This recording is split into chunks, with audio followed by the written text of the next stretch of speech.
A continuación, el doctor Iván David Márquez Castelblanco, subsecretario jurídico distrital, quien dará apertura a la jornada Filosofía del Derecho y presentará a nuestro primer conferencista. Doctor Iván.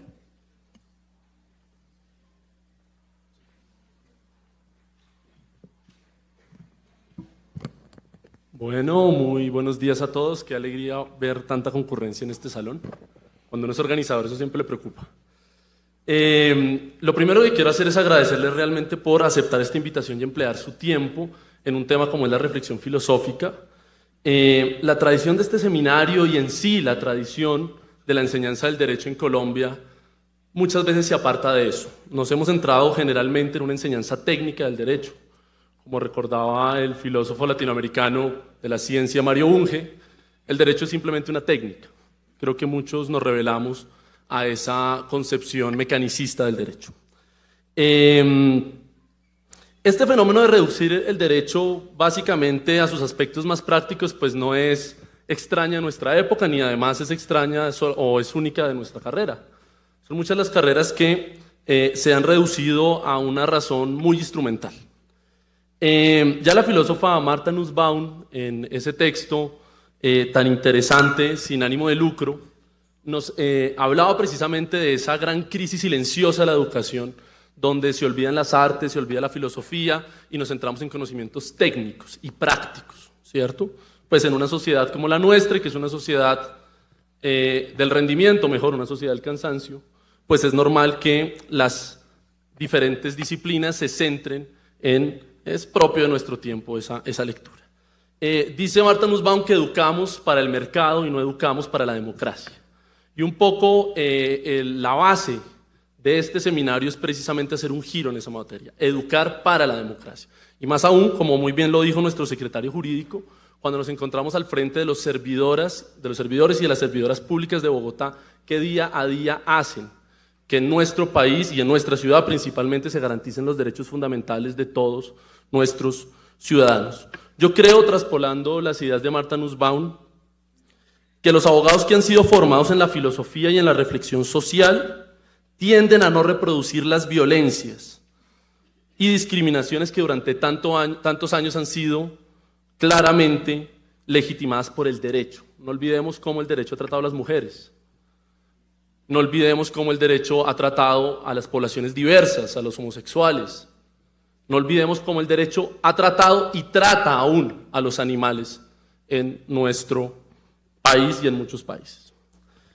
Sin embargo, es precisamente en el pórtico de esa preocupación que la Secretaría Jurídica Distrital ha querido incluir en sus programas de capacitación jurídica estos temas. Y como lo señaló muy bien el secretario jurídico, es necesario entender que el derecho no puede seguir siendo considerado como una simple operación matemática, ¿no? Recordarán ustedes al gran filósofo del derecho alemán, Rudolf von Jhering, el segundo Jhering, cuando criticaba a sus contemporáneos por entender que el derecho era básicamente una máquina sin alma. En ese sentido, una discusión que fácilmente tiene más de 160 años, aún hoy se sigue reproduciendo en las universidades de nuestro país la idea de que el derecho es eso, es una mecánica. Y creo que precisamente estos espacios de reflexión crítica nos permiten alejarnos de esa idea que tanto daño ha hecho y que ha llevado, por supuesto, a regímenes como los regímenes totalitarios del siglo XX y a través precisamente de esa lógica fría del positivismo.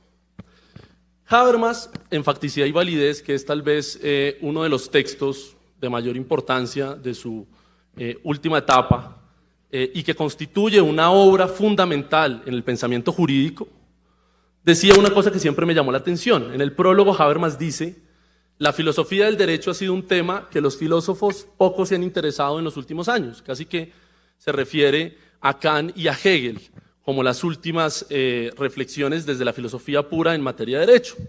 Y ha dicho que somos los juristas y son los abogados los que han llenado ese espacio y han hecho las reflexiones en materia de la filosofía del derecho y que es oportuno y muy necesario que sean de nuevo los filósofos los que se tomen la filosofía del derecho. Hablo de comienzos de los años 90, este texto. Es precisamente por este hecho que hemos invitado a abrir este seminario a un filósofo y no a un jurista. Precisamente me refiero al profesor Ernesto Castro, doctor en filosofía de la Universidad Complutense, profesor de la Universidad Autónoma de Madrid, entre varias cátedras, entre ellas la de estética, a quien tengo hoy el honor de presentar y a quien agradezco su generosidad. Concepto que estoy seguro tendrá mucha más relevancia después de escucharlo, cuando nos hable en parte de su teoría de la ética de la generosidad. El profesor Castro, bueno, ha escrito más de media docena de libros, en este momento se encuentra en una obra entre la literatura y la filosofía, su trilogía platónica, con Yantipa o del Morir, que se consigue en Colombia. Los otros libros son un poco difíciles, profesor, de encontrar en Colombia, pero Yantipa ya aparece aquí en nuestras librerías. Y generosidad porque es la primera vez que viene a Colombia, fue muy amable cuando lo invitamos, y porque viene a presentarnos su propio sistema filosófico que está en construcción, al cual él ha intitulado Naturalismo Genérico. Y en particular, una primicia que nos va a dar aquí, creo que no la ha dado en ningún lado, que tiene que ver con los alcances que ese sistema filosófico puede tener en la reflexión jurídica, en la teoría del derecho. El profesor Ernesto Castro, como él mismo señala en su tesis doctoral, Realismo, Postcontinental, Ontología y Epistemología para el siglo XXI, ha sufrido un viraje filosófico muy importante. Precisamente él venía de la tradición continental, que nos señala él mismo, desemboca invariablemente en la posmodernidad, en el posmodernismo, pero ha considerado que es necesario volver al realismo. Yo creo que nos dirá algunas cosas sobre ese tema. Y ahora hay que decir una cosa, el realismo, que es un movimiento que puede tener más o menos 2 décadas en el mundo, es bastante desconocido en el espacio hispanohablante. Casi que uno podría señalar que el libro del profesor Ernesto Castro es uno de los primeros que aborda el giro del realismo en nuestro lenguaje, libro que se encuentra en este momento en proceso de traducción al alemán.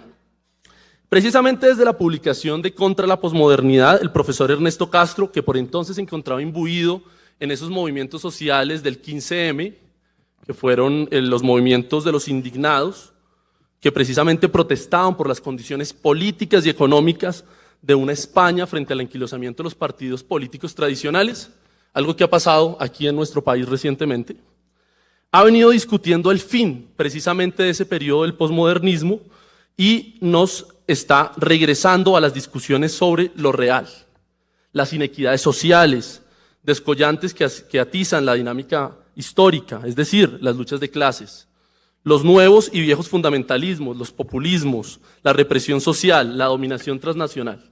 Esos son temas que vuelven a tomar protagonismo cuando uno toma una óptica más realista y particularmente en el derecho del realismo jurídico.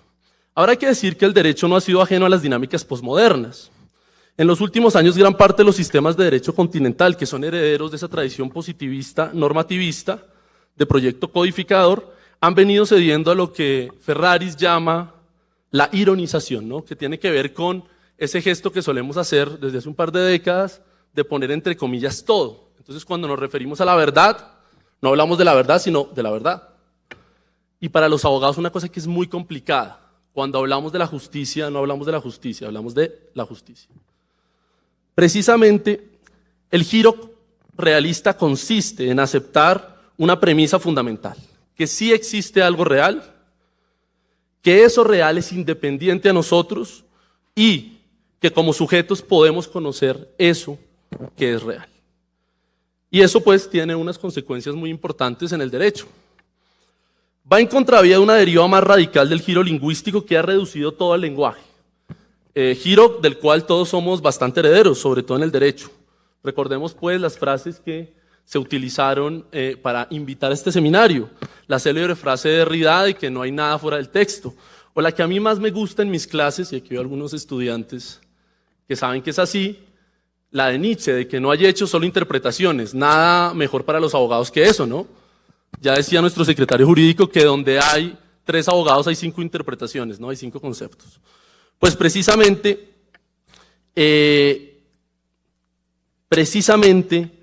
ese derecho requiere una nueva reformulación que se acerque un poco más a lo real. Esta filosofía claramente explica el momento en que nos encontramos, un momento bastante líquido, ¿no? Un momento que, como en esa traducción del Manifiesto Comunista de Marx, la traducción al inglés, todo lo sólido se desvanece en el aire. Y pues esa es una sensación de vacío muy permanente para nosotros los juristas. Si no, simplemente ustedes, queridos colegas de Bogotá, recuerden cómo va la jurisprudencia en Colombia. Es preciso en este punto liminal, donde el profesor Castro ha dado un paso decisivo hacia lo que él denomina naturalismo genérico, que ya nos expondrá, pero no obstante quiero hacer una reflexión rápida. Es difícil para nosotros los abogados no tener una cierta aprensión con aquellas teorías que se autodenominan naturalistas. La historia del derecho nos demuestra que el naturalismo ha sido la punta de lanza por la cual se han justificado e impuesto una visión unívoca del mundo, excluyendo todo lo diferente, fluido y cambiante. La falacia naturalista próxima a la regla de Hume ha enseñado que el supuesto ser es igual al deber ser. Esto ha sido trágico en el derecho. Argumentos con los cuales se ha sostenido una supuesta inferioridad natural de la mujer, por ejemplo, o argumentos con los cuales se ha condenado o criminalizado la diversidad sexual, so pretexto de decir que en el mundo animal eso es lo que ocurre, lo cual además es falso, y se ha asociado eso que supuestamente ocurre en el mundo animal con el deber ser del derecho, a lo cual se le ha dado en llamar lo contra natura. Recordemos pues ese famoso texto de Husserl, que se considera era el libro que Henry Bottom le dio a Dorian Gray en el retrato de Dorian Gray del escritor Oscar Wilde. Es decir, todo esto es pues una defensa de una única esencia e inmóvil de la naturaleza. Valga aclarar que el naturalismo ha sido el verdadero motor de la filosofía del derecho. A nosotros nos han enseñado siempre que el derecho ha estado en un debate entre positivismo y naturalismo. Pero como bien lo señala el filósofo alemán Hans Belsen, tan célebre para los penalistas, realmente el debate de la filosofía del derecho ha sido un debate entre un naturalismo existencial y un naturalismo ideal. Las derivas de esas dos, no me alcanza a explicarlas, pero las derivas de esas dos son un naturalismo existencial que ha justificado la idea de poder y de sometimiento, la idea de que el más fuerte debe gobernar sobre el más débil, está en Trasímaco, por ejemplo, en Platón, está también en el Gorgias, está, por ejemplo, también en la República de Cicerón, esa idea. Y por otro lado, un naturalismo de carácter idealista que más o menos tiene que ver con creaciones humanas que se imponen totalitariamente a las demás personas. Luego entonces, pues, esa preocupación del naturalismo para el derecho es bastante importante. Sin embargo, debo decir que la propuesta del profesor Ernesto Castro no parece ir por estos mismos caminos, pues ese naturalismo no es monista, ni es tampoco esencialista, ni mucho menos reduccionista, sino es dinámico y creador, como en ese río del devenir que le fue atribuido a Heráclito por Platón. Esta idea nos permite apropiarnos de un concepto de naturaleza del cual nos habían expropiado a todos los diferentes, con una falsa diferencia entre lo que es natural y lo que es artificial. Ese es un naturalismo en el que la nota clave no es la unidad, sino la pluralidad, nada más natural que la diferencia y el cambio, del cual procede el genio, del cual seguro también el profesor Castro nos hablará, que en la teoría estética es capaz de crear reglas sin nuevas reglas. Este dinamismo filosófico, creo, predecir puede ser el motor de las grandes emancipaciones del derecho. Esa ruptura sobre la idea única de lo que es natural explica en gran parte la revolución femenina y la teoría de género, en gran parte la revolución LGBTI, la revolución afrodescendiente y sus movimientos y teorías, y por supuesto la revolución más grande de nuestro tiempo, que es el giro animal. Esto nos ha posibilitado precisamente que hoy podamos hablar de estos tres temas en el seminario, como lo haremos con excelentes panelistas nacionales e internacionales. Entonces, pues, sin más preámbulo, los dejo con la compañía del profesor Ernesto Castro, quien nos presentará su ponencia que ha intitulado La filosofía del derecho desde el naturalismo genérico. Profesor, el auditorio es todo suyo.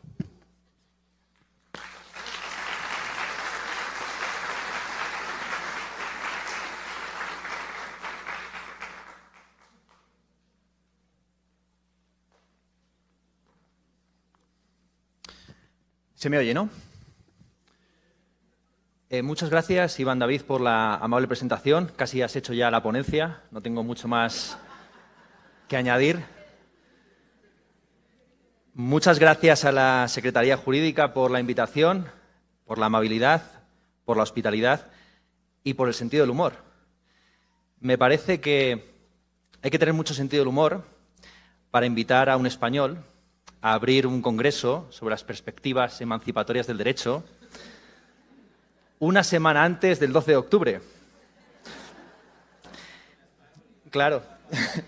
De hecho, quiero pedirles disculpas si ven que tengo las manos manchadas de rojo. No es sangre, lo prometo, simplemente es que el bolígrafo se me ha estallado. Voy a hablarles de algo no muy divertido o entretenido, que es de la filosofía sistemática y abstracta. Vamos a hablar de filosofía del derecho, pero también de filosofía en general, pues en filosofía no se puede partir de las cosas mismas, por desgracia, no se puede partir de los casos, sino que siempre hay que partir de un conjunto de premisas de lo que la tradición llama un sistema. Muchos de los autores que están en el cartel de este congreso se caracterizan por su crítica a la filosofía sistemática. Tanto Foucault, como Butler, como Nietzsche, como Derrida, son autores críticos con la idea tradicional de sistema, que no obstante tienen también su propio sistema filosófico. Pues desde mediados del siglo XX se podría decir que el sistematismo filosófico se ha dado la vuelta y ahora no estamos en un contexto de explicitación abierta de las premisas con las que uno trabaja, sino que éstas se dan de una manera implícita, de una manera no verbalizada. El sistema filosófico es la cortesía del filósofo junto con la claridad, es una de las sentencias de Ortega, el filósofo que no tiene sistema es un indecente, y en el fondo se trata simplemente de hacer explícito esos presupuestos últimos con los que nos desenvolvemos. Por hacer un paralelismo con el derecho, yo diría que la diferencia entre un sistema filosófico implícito y uno explícito es la misma diferencia que está entre el sistema del derecho continental, articulado en constituciones, y el sistema de la common law, o el derecho consuetudinario, basado en una casuística empirista. No en balde, los primeros críticos con la idea del sistema filosófico fueron los empiristas británicos, que pretendían reducir las ideas abstractas a la percepción sensible. Como se ha anticipado, el sistema filosófico que estoy construyendo se llama naturalismo genérico y tiene sus influencias. Por supuesto, no es un invento totalmente original mío. En filosofía, lo que es novedad no es bueno. Como ha señalado Iván David, mis principales influencias caen del lado del realismo y del materialismo. La tesis doctoral que yo hice, el realismo postcontinental, pretendía evaluar los pros y los contras de esta nueva corriente postmoderna que recupera presupuestos realistas después del giro lingüístico y del constructivismo de los últimos años. Pero también me ha influido mucho la escuela del materialismo filosófico de Gustavo Bueno en España, así como clásicos como Spinoza, Schelling, Deleuze, y filósofas contemporáneas como Donna Haraway, Isabel Stenger o Karen Barat, que le han dado una vuelta a las relaciones entre cultura y naturaleza y al pensamiento general de la materia. Y en el pensamiento colombiano también me ha influido muchísimo, me gustaría subrayarlo, las obras de Carolina Sanín, en concreto el libro Somos luces abismales, en el que se plantea una reflexión sobre el lenguaje y el animal. Pero basta ya de pedanterías o de referencias de name dropping, vamos a lo mollar. Como ha dicho Iván David, el concepto de naturalismo ha tenido varias acepciones a lo largo de la historia, no muchas de ellas honrosas. En la filosofía, en epistemología, en ontología, en la teoría del ser y del conocer, por naturalismo se entiende aquella teoría que reduce lo existente o lo cognoscible a aquello que es estudiado por las ciencias naturales. La naturaleza, nos dice el naturalismo, es aquello que estudian las ciencias naturales. Como pueden ver, se trata de una definición circular donde el término que se quiere definir está en la propia definición. Además, esas ciencias naturales son cambiantes. En el siglo XIX se postulaba la existencia del flogisto o del éter, que a día de hoy están desechadas en nuestras mejores teorías sobre el cosmos. Este naturalismo, además, presupone una distinción bastante maniquea entre naturaleza y cultura que compran también los constructivistas posmodernos. Cuando los constructivistas posmodernos sostienen que todo es cultura, que nada es natural, en el fondo están presuponiendo esa distinción, aunque de manera inversa. En vez de decir que lo LGTB es antinatural, están diciendo que lo heteronormativo es artificial, es cultural y, por lo tanto, está construido y, por lo tanto, puede ser cambiado. Más allá de esta concepción del naturalismo, yo creo que deberíamos volver sobre el concepto de naturaleza y estudiarlo en el sentido más abstracto posible, entendiendo que en todo lo real hay algo de natural, en el sentido primigenio griego, de algo cambiante, algo transformado. Si algo nos ha enseñado la biología, a mi juicio Darwin es un revolucionario de la filosofía del siglo XIX, es que la naturaleza no es eso fijo o mudable que nos permite emitir sentencias, no es una suerte de constitución biológica del ser humano, sino es algo que está en constante cambio, transformación, aunque nosotros, por nuestras limitaciones de espacio, tiempo y conocimiento, no lo podamos ver. La naturaleza está en constante cambio, no es tanto lo generado como aquello que genera. Lo natural del hombre se podría decir que es la historia, pero también la naturaleza tiene su propia historia y eso se llama evolución. Así que este es el primero de los conceptos que me parece interesante para un siglo XXI que se va a enfrentar a muchos desafíos de tipo ecológicos, donde la distinción entre los sistemas artificiales y los sistemas naturales ha quedado totalmente disuelta. El primer concepto que quisiera ponerles encima de la mesa es este concepto de lo natural, no como aquello fijo, inmutable, situado en un topos uranos creado por Dios en los 6 días de la creación, sino como un proceso cambiante, mudadizo, que va generando nuevas posibilidades. Lo natural en cada contexto, en cada situación, es ese elemento inesperado, ese elemento disruptivo que no estaba previsto. Pero ¿qué es lo que se genera a través de la naturaleza? He tomado el término género para referirme a esos campos de sentido, esas esencias comunes, pero mutables, que van siendo generadas y degeneradas, destruidas, por el desenvolvimiento de lo natural.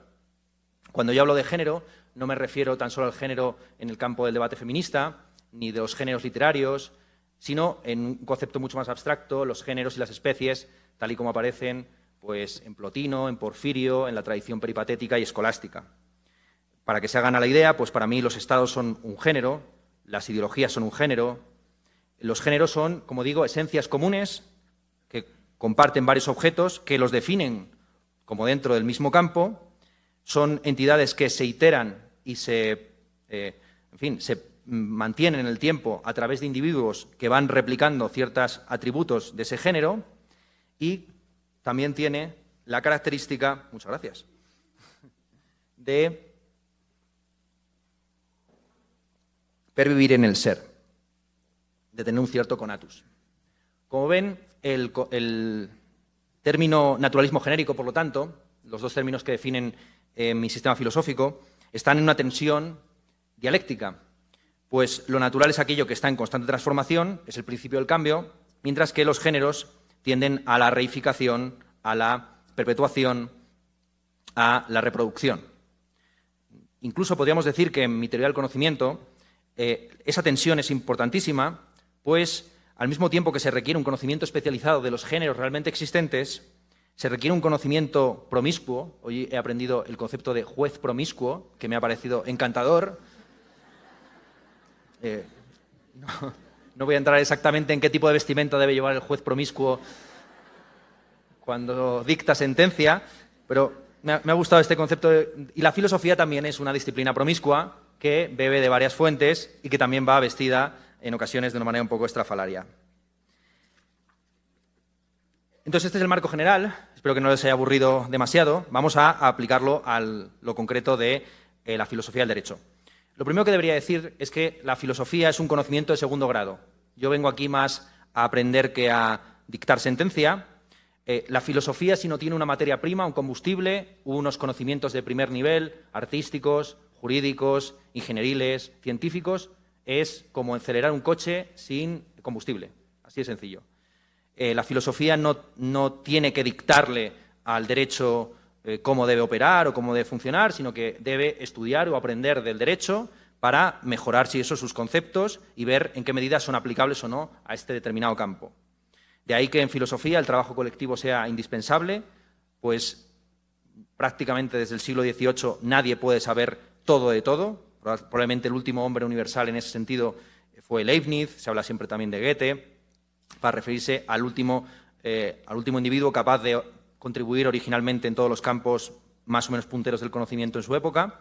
A día de hoy es indispensable el trabajo colectivo y, de hecho, el naturalismo genérico no es solamente un sistema filosófico mío, sino que aquí mismamente en Colombia, en Cali, hay un grupo de estudiantes que está interesado en aplicar el naturalismo genérico a su manera, en México también, y aquí los contextos en los que se da cierta afinidad con el naturalismo genérico no son tampoco baladíes.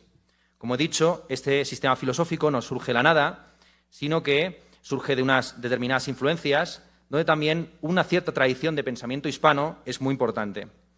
Se ha subrayado mucho, es algo que está en muchos autores, en Fernando González, que le estaba leyendo hace poco, en Viaje a pie también está presente, esta idea de un cierto materialismo y naturalismo hispano, donde lo corpóreo, lo material, tiene mucha más presencia, por ejemplo, que en el idealismo alemán o que en el empirismo británico, por no hablar de las filosofías de herencia helénica.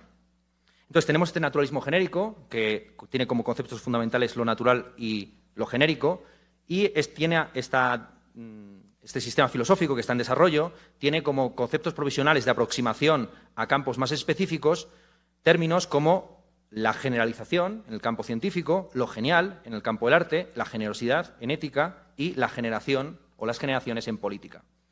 Lo primero que habría que cuestionarse es a qué campo disciplinar pertenece el derecho.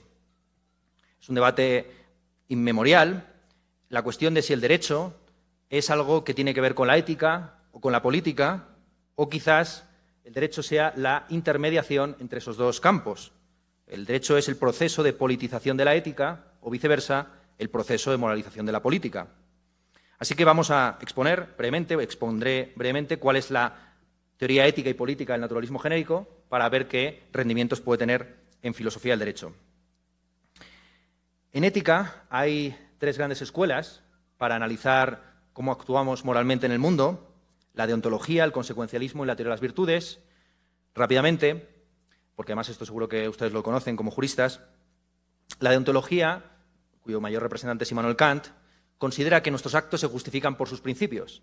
Este es un punto de partida muy propio también del derecho, la idea de que toda norma se sostiene sobre una norma previa y que, en el fondo, siempre que se siga esa cadena de razonamiento jurídico, se llegará a una buena conclusión. El problema, por supuesto, de la deontología es que, con buenas intenciones, está empedrado el infierno. Un colega que luego intervendrá más adelante estaba esta mañana leyendo Eichmann en Jerusalén. Hay que recordar que Eichmann, el jerarca nazi responsable del Holocausto de millones de judíos en Alemania, en Europa Oriental, en el proceso de defensa que tuvo en Jerusalén, alegó que él era un kantiano, que él en el fondo estaba obedeciendo órdenes que le llegaban desde arriba, estaba siguiendo la cadena de razonamiento, que era a su vez una cadena burocrática, una cadena administrativa. No estaba preocupándose tanto por las consecuencias de su acción, cuanto por el engranaje de esa acción dentro de un marco jurídico, un marco burocrático, un marco legal. La deontología tiene como antítesis el consecuencialismo, que es la posición opuesta. Lo que justifica una acción no son las buenas intenciones, los principios, lo que está antes de la acción, sino lo que viene después. Los efectos, y esta tesis, por supuesto, tiene también sus objeciones, que se pueden resumir en la resistencia que todo el mundo ha tenido históricamente al maquiavelismo, entendido como la tesis de que el fin justifica los medios, de que en el fondo se puede violar cualquier principio, cualquier norma, con tal de llegar a una consecuencia benévola. La ética de las virtudes, que es una posición intermedia entre estas dos últimas, tiene una larga tradición, una larga herencia, se remonta hasta Aristóteles, pero no fue reivindicada como tal hasta el siglo XX por la discípula de Ludwig Wittgenstein, Elisabeth Anscombe, quien se dio cuenta que en el pensamiento no sistemático, en el pensamiento antiacadémico, en la moral de pueblo, en la moral de aldea, en la moral de abuela, en la moral familiar, los actos no se justifican del todo ni por las consecuencias ni por los principios, sino por eso que los griegos llamaban arete, excelencia, y que los romanos, también muy machistas, ya tradujeron por virtus, que viene de varón, vir, las virtudes. La visión tradicional de las virtudes es que hay una serie de normas de conducta concretadas en costumbres, hay una serie de disposiciones anímicas, hay una serie de formas de personalidades que, aunque no acierten en todos los casos, tienden a dar, la mayor parte de las veces, efectos o consecuencias favorables. Las 4 virtudes cardinales tradicionales son prudencia, valentía, justicia y templanza. Esta última, templanza, en las versiones modernas a veces se sustituye por la tolerancia. En un congreso en el que estamos hablando de la diversidad, quizás es más interesante tomar esta última acepción. Lo curioso, lo interesante de las virtudes, esto es algo de lo que se dio cuenta Platón y probablemente es el tema filosófico de toda su obra, es que estas virtudes están peleadas unas con otras. Porque si uno es prudente, no es valiente, y si uno es tolerante, no es justo del todo. El principio clásico de la justicia es fiat justitia pereat mundus, hágase la justicia y perezca el mundo. La justicia, en principio, no es tolerante con aquellos que son intolerantes. La famosa paradoja de la intolerancia, de si uno debe tolerar a los intolerantes y si esa tolerancia no conduce autodestructivamente al triunfo de la intolerancia. Bien. Yendo más allá de estos juegos de palabras o de estos conflictos irresolubles entre las 4 virtudes cardinales, y no digamos ya las 3 teologales, mi propuesta en el campo de la ética es darse cuenta de que existe otra virtud que a veces se llama empatía y que yo prefiero llamar generosidad, por seguir con estos lexemas: generosidad, genial, generación, generalización. La generosidad, a diferencia de la justicia, la tolerancia, la prudencia y la valentía, es una virtud dinámica, es una virtud estática que amplía el campo de lo moral. Cuando hablamos de ser justo, la definición clásica de justicia es dar a cada quien lo suyo, pero eso presupone que sabemos quiénes son los quiénes y qué son los suyos. Es decir, que sabemos cuál es el objeto de la distribución justa y sabemos cuáles son los sujetos de esa distribución. Pues bien, los actos de generosidad son aquellos que amplían o bien los objetos susceptibles de distribución o bien los sujetos que reciben dicha distribución. Cuando hablo de generosidad no me refiero a una actitud individual, me refiero a algo que surge de una manera más o menos endógena en procesos sociales muy complejos donde el conflicto y la lucha están, por supuesto, presentes. Hay una generosidad objetiva, más allá de las buenas intenciones o de nuestra bella alma, que se da en el momento en que uno cobra conciencia de que quizás los animales tienen derechos o que debería expandirse la Declaración de Derechos del Hombre y del Ciudadano también a las mujeres. Y es una generosidad que no siempre aplica el poderoso sobre el subalterno, sino que en primera instancia es un proceso de autogenerosidad. Supongo que ustedes conocen bastante bien los textos sobre la injusticia epistémica, injusticia hermenéutica e injusticia epistémica, que es una teoría que se ha elaborado recientemente, que viene a subrayar cómo en determinados contextos sociales los subalternos ni siquiera son conscientes de que lo son, porque carecen de las herramientas conceptuales para interpretar la injusticia que se comete contra ellos. El ejemplo que se suele poner a este respecto, de injusticia epistémica e injusticia hermenéutica, tiene que ver con los derechos de las mujeres. En muchos contextos, una mujer maltratada no sabe ni siquiera que está siendo maltratada, porque en su contexto social no se conoce, no se difunde la idea del maltrato y entonces ella conceptualiza su experiencia como el mal genio de su marido o de otra manera clásica o primitiva, ¿de acuerdo? Eso es lo que una filósofa llama injusticia hermenéutica, que es la falta de empatía que tenemos en ocasiones con nosotros mismos, las dificultades que tenemos de interpretar lo que nos sucede. La injusticia epistémica consiste básicamente en no creer al otro. Ambas cosas le han pasado a muchos colectivos subalternos, muchos de los cuales vamos a hablar hoy. Pues bien, a esto es lo que yo llamo generosidad, es decir, al proceso de ampliación tanto de los objetos del derecho como de los sujetos del derecho, una virtud dinámica, expansiva, que ha ido de la mano del progreso moral humano, la teoría de los círculos de empatía, según la cual el ser humano ha ido expandiendo el grado de empatía con los demás, partiendo de la tribu, siguiendo por la familia, luego la sociedad, luego el Estado y, de manera utópica, la cosmópolis, sería perfectamente traducible a los términos del naturalismo genérico. Hablemos de política. En política, los conceptos primitivos que se suelen manejar son los de Estado, clase, género, y de nuevo, el problema de estos conceptos es que son conceptos estáticos, que conducen a debates anacrónicos, del tipo, ¿existen los estados antes de la Revolución Francesa? ¿Cómo eran los estados en el Neolítico? ¿Existe la clase trabajadora romana? ¿Había personas transgéneros en el Paleolítico? Este tipo de cuestiones surgen del carácter estático y no dinámico de estos conceptos. Pues el marxismo toma como concepto primitivo el concepto de clase y entonces va en busca de una clase trabajadora más o menos fantaseada en el Neolítico o incluso en el Paleolítico. Y del mismo modo, ciertas teorías liberales toman el Estado como un concepto dado y lo proyectan sobre los estados fluviales de la antigüedad con un criterio bastante anacrónico. De ahí que el concepto que yo prefiero, dinámico, es el concepto de generación, también entendido en el sentido más abstracto del término, no simplemente para hablar de las generaciones de videoconsolas o de las generaciones de iPhone o de las generaciones en el sentido sociológico literario del término. Las generaciones son la forma en la es un concepto sociobiológico que nos permite estudiar cómo el ser humano inevitablemente tiene que poner cortes de serializar, dividir, compartimentar lo que es continuo. Y así los años se dividen en 365 días y los días se dividen en 24 horas y los seres humanos se van dividiendo conforme su edad y empiezan a votar con una determinada edad y se les considera mayores o menores de edad según estén un día o por encima o por debajo de esa fecha mágica que es su nacimiento.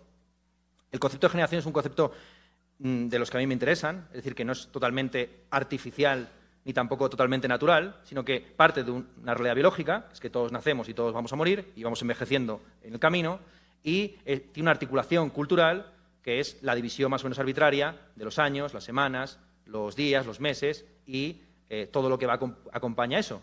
Porque en el fondo la religión no es sino una entronización, es una visión ideologizadora, aparte de eso, muchas otras cosas, por supuesto, pero las religiones, en el sentido más abstracto del término, no son sino ritos de paso que van fijando mojones en ese proceso de envejecimiento inevitable.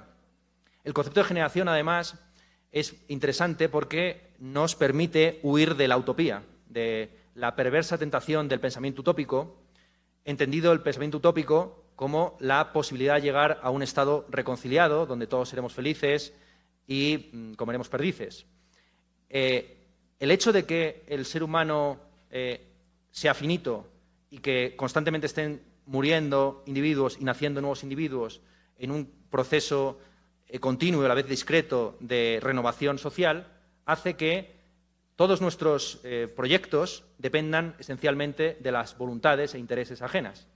No puede haber un Estado perfecto, ni siquiera la República Platónica, porque siempre nacerán nuevos individuos que tendrán intereses distintos a los nuestros. De hecho, el objetivo de Platón era intentar un proyecto eugenésico perfecto, donde los niños nacieran en una fecha que fueran de un determinado signo astrológico, pongamos Libra, para que fueran diplomáticos y estuvieran bien integrados en el Estado. Esto parece una broma, pero no es así.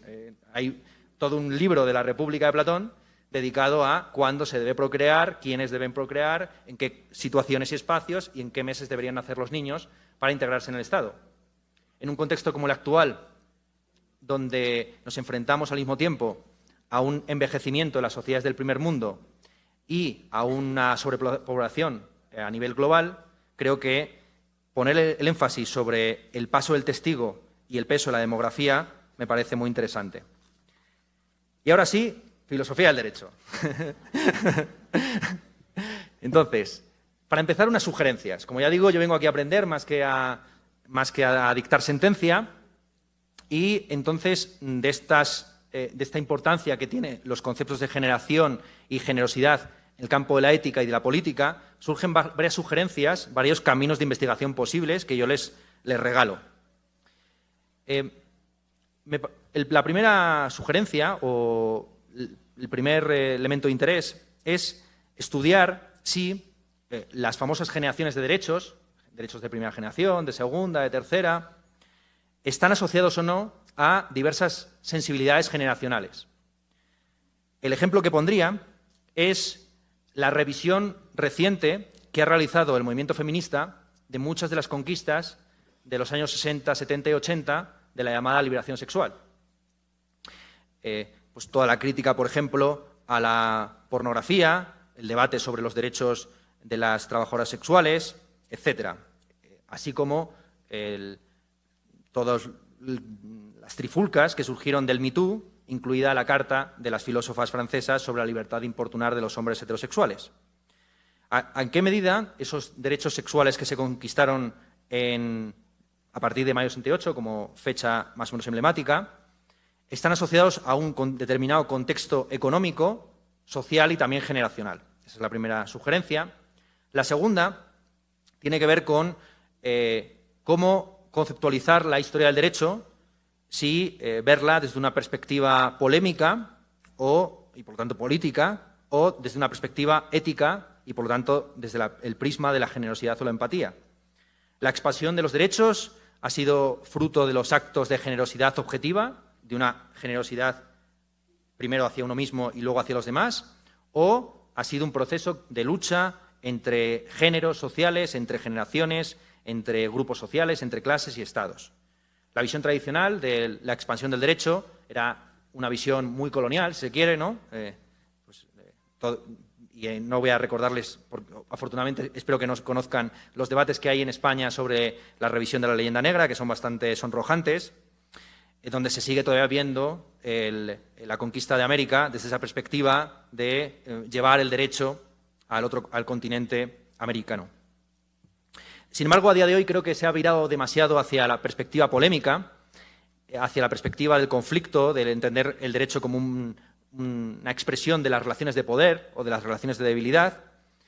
Y en el fondo, esta ambigüedad del derecho, siempre entre la ética y la política, creo que se puede tematizar también a nivel histórico. Como a nivel histórico, la expansión del derecho combina actos de generosidad y actos también de conflicto generacional. Y por último, la última sugerencia, también para los debates que se van a producir sobre los derechos de lo no humano, de las mujeres, de las minorías, de la diversidad, etcétera, es en qué medida en los debates actuales sobre cuestiones como el antiespecismo, el aborto o la ecología, lo que nos encontramos es con una falta de concordancia o de apoyo entre la generosidad y las generaciones. Como en muchos intentos de expandir el derecho, por ejemplo, hacia los animales, lo que nos encontramos es con pacientes morales, los animales, que aunque pueden ser objeto de trato moral, ellos mismos ni reclaman esos derechos ni pueden ser sometidos a obligaciones concomitantes. Como hay un desequilibrio ahí entre el derecho y la obligación, que es uno de los equilibrios tradicionales de la teoría del derecho. Bueno, ¿qué es pero no lo iba a dejarles simplemente con estas sugerencias. Ahora sí vamos a abordar de manera recta qué es el derecho. Quisiera empezar con una cita de Cayetano Betancourt, que es un filósofo del derecho de aquí de Colombia. Tiene dos libros que a mí me gustan mucho: Ensayo para una filosofía del derecho, del año 37, y Bases para una lógica del pensamiento imperativo, del año 68. Cayetano Betancourt, en un artículo titulado Lo general en el derecho, dice que el derecho es un deber ser que genera un modo de ser. El derecho es un deber ser que genera un modo de ser. Creo que esta frase plantea en términos generales y abstractos el problema del derecho, señalado también por Iván, a saber su estado intermedio entre lo factual y lo valente, entre lo que debería ser y lo que de facto es, ¿no? De jure y de facto. Cayetano Betancourt sostiene en ese artículo, Lo general en el derecho, que el derecho es un deber ser que genera un modo de ser porque tipifica, generaliza, crea tipos o géneros en el momento de crear una jurisdicción sobre un determinado campo y crear determinados tipos penales acuña, en última instancia, nuevos modos de ser, o los reconoce o los integra en la sociedad. Y aquí surgen dos reflexiones interesantes desde un punto de vista filosófico, a saber cómo se conjuga el ser y el deber ser en las dos direcciones. Como dijo Iván, se llama falacia naturalista, desde Hume hasta Moore, al intento de saltar desde el ser al deber ser. Es un tipo de pensamiento conservador, amigo del statu quo, el que piensa que lo que existe de facto debería existir también de jure, que el hecho de que algo sea ya es un argumento a favor de que deba ser así. Sin embargo, esta falacia naturalista la realizamos continuamente en nuestras relaciones individuales, que luego son objeto del derecho privado, a través de mediaciones performativas como las promesas y los contratos. Si yo le digo a la Secretaría Jurídica que prometo estar el 6 de octubre aquí en Bogotá dando esta conferencia, ese ser, ese enunciado que es un puro ser, ese ente oracional, crea una obligación que no existía antes, que es el deber ser de agarrar el avión, presentarme aquí y soltarles esta chapa. Del mismo modo está la falacia inversa. Se habla mucho de la falacia naturalista, propia del pensamiento conservador, que reduce el deber ser a lo que está siendo ahora mismo, pero también está la otra falacia, la falacia idealista, que es aquella que pretende saltar del deber ser al ser, que es más bien propia del pensamiento utópico, progresista, que piensa que porque algo sea justo, debería ser ya mismo. Lo queremos todo y lo queremos ya ahora. Esa es una falacia que Voltaire detectó en Leibniz. En el Cándido de Voltaire, lo que se tematiza es esa visión ingenua del mundo, según la cual lo que, nuestros mejores criterios morales, como son el deber ser más ajustado, deberían ya actualizarse. Y de hecho ya están actualizados. Acuérdense que en el Cándido de Voltaire se llega hasta el Dorado y es finalmente en el Dorado donde Cándido encuentra esa sociedad utópica y reconciliada. De nuevo estamos otra vez con el pensamiento utópico progresista. Pero de nuevo, este salto del deber ser al ser se produce constantemente y se produce, como ve muy bien Cayetano Bendancur, a través del derecho. El derecho es un deber ser que genera modos de ser. Hay una mediación institucional por medio de leyes, de sentencias judiciales, de jurisprudencia, que convierte lo que debería ser en algo que es. Y a mi juicio, el doble juego que siempre uno tiene con los derechos y las obligaciones se puede percibir desde esta perspectiva, desde este camino de ida y vuelta entre el ser y el deber ser. Algo que han reflexionado la mayor parte de los filósofos del siglo XX, incluidos los 4 que tenemos aquí. Nietzsche no es del siglo XX, murió en el 1900, pero podríamos aceptarlo como filósofo del siglo XX perfectamente, es que la subjetividad tiene una condición doble. En las lenguas de influencia latina, el término sujeto tiene una doble acepción. Todo sujeto de derechos, sostienen Foucault, Derrida, Butler, Nietzsche, es también un sujeto a obligaciones. No hay libertad sin responsabilidad, no hay derecho sin obligación, ¿no? El sujeto de derechos, aquel cuyo ser debe ser reconocido por el Estado, también está sujeto a obligaciones, es decir, debe incorporar en su existencia, en su entidad, aquellas normas que le vienen desde arriba o desde abajo. Y este doble carácter que tiene el derecho de generar posibilidades y al mismo tiempo normas, nos permite, para terminar, y no aburrirles más, abordar esta pregunta de si puede el derecho ser emancipatorio. O cuál es la perspectiva, mejor dicho, con la que el derecho debe abordar la emancipación. Pues yo creo que es una perspectiva, es la perspectiva del retrovisor, podríamos decir. Los objetos en el retrovisor parecen más cerca de lo que están. Es un lema habitual, ¿no?, de los autos, de los carros, de los coches.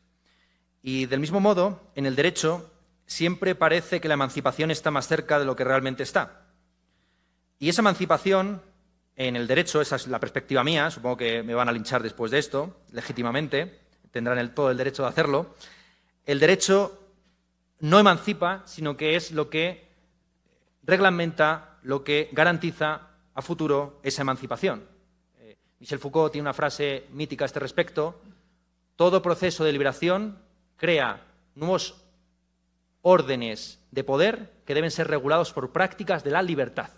O sea, una cosa es la liberación o la emancipación, que es un momento puntual que puede producirse gracias a una sentencia, a una victoria electoral, a un momento puntual, a la toma de la Bastilla.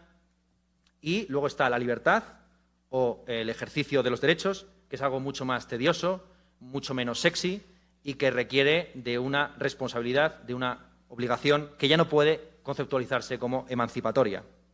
El derecho, ya digo, que para mí, por lo menos es el punto de vista que yo aquí ofrezco y que espero que sea matizado y criticado a lo largo de estas sesiones, no puede ser la herramienta de la emancipación, sino que es, en todo caso, el suelo que la emancipación crea para garantizar que esa liberación cree nuevas prácticas de la libertad.